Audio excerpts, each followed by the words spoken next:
Special falooda, खजूर juice, basundi, lassi, पेंड्याचं Vijapur वे सोलापूर। नमस्कार, मी जहूर Syed. Solapur Lok Sabha flashback या कार्यक्रमामध्ये सर्वांचं स्वागत आहे। आज 5व्या भागामध्ये आपण जाणून घेऊया 7व्या आणि 8व्या लोकसभा निवडणुकीत सोलापूर काय घडलं होतं तो इतिहास। 7व्या लोकसभेचा कार्यकाळ 1980 ते 84 तर 8व्या लोकसभेचा कार्यकाळ 1984 ते 89 असा होता। या काळामध्ये सोलापूर लोकसभा मतदारसंघातून गंगाधर सिद्धरामप्पा कुचन हे 2 वेळा खासदार म्हणून निवडून गेले होते। विशेष म्हणजे 7व्या लोकसभा निवडणुकीत भारतीय जनता पार्टीची स्थापना झाल्यानंतर प्रथमच त्यांचे उमेदवार निवडणुकीस थांबले होते। चला तर मग जाणून घेऊया 1980च्या 7व्या लोकसभा निवडणुकीत व 1984च्या 8व्या लोकसभा निवडणुकीत सोलापुरात काय घडामोडी घडल्या होत्या व खास लोकप्रधान न्यूज चॅनल प्रस्तुत सोलापूर लोकसभा फ्लॅशबॅक या कार्यक्रमामधून 1980ला 7व्या लोकसभा निवडणुकीचा बिगुल वाजला होता। त्याचा कार्यकाळ 1980 ते 84 असा होता। 7व्या लोकसभा निवडणुकीत सोलापुरातून भारतीय राष्ट्रीय काँग्रेस आय पक्षाचे उमेदवार गंगाधर सिद्धरामप्पा कुचन हे विजयी झाले होते। त्यांनी जनता पार्टीचे उमेदवार पन्नालाल सुराणा यांचा पराभव केला होता। गंगाधर कुचन यांना एकूण 2,04,027 इतकी मते मिळाली होती, तर जनता पार्टीचे पन्नालाल सुराणा यांना 99,421 इतकी मते मिळाली होती। गंगाधर कुचन हे 1980च्या 7व्या लोकसभेत खासदार म्हणून निवडून गेले होते। त्याचबरोबर भारतीय राष्ट्रीय काँग्रेस यू आघाडीचे प्रभावती शंकरराव झाडबुके यांना 65,077 इतकी मते मिळाली होती।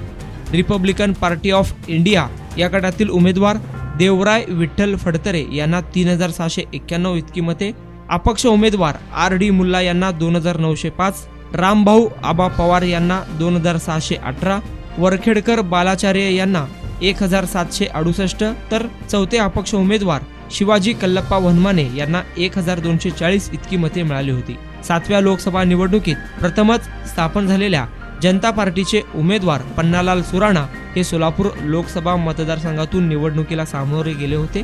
त्यांचा या निवडणुकीत पराभव झाला होता। त्यानंतर 1984ला 8व्या लोकसभेचा बिगुल वाजला। त्याचा कार्यकाळ 1984 ते 89 इतका होता। 8व्या लोकसभा निवडणुकीत देखील भारतीय राष्ट्रीय काँग्रेस इंदिरा गटाचे गंगाधर कुचन हे खासदार म्हणून निवडून गेले। त्यांनी भारतीय जनता पार्टीचे उमेदवार हनुमंतप्पा इरप्पा राचेटी यांचा पराभव केला होता।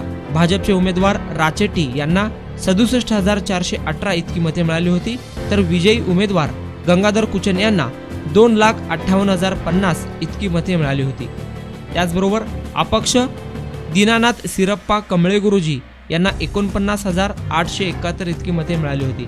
त्याचबरोबर JNP पक्षातील नरसय्या गेंट्याल यांना 31,503, तर अपक्ष उमेदवार सिद्धराम गुड्डीबा सोनकांबळे यांना 3,865, कुमार भिवाजी गायकवाड यांना 3,261, राजगोपाल झंवर यांना 1,296, अहमद दाऊद साहेब मुल्लाराजे यांना 1,128, हजरत मैनुद्दीन शेख यांना 1,076, विश्वनाथ विरुराक्षप्पा पूर्ववत यांना 912, सिद्धराम शिवप्पा बिराजदार गुरुजी यांना 654, सुधीर वसंत ठोंबरे यांना 612 इतकी मते मिळाली होती।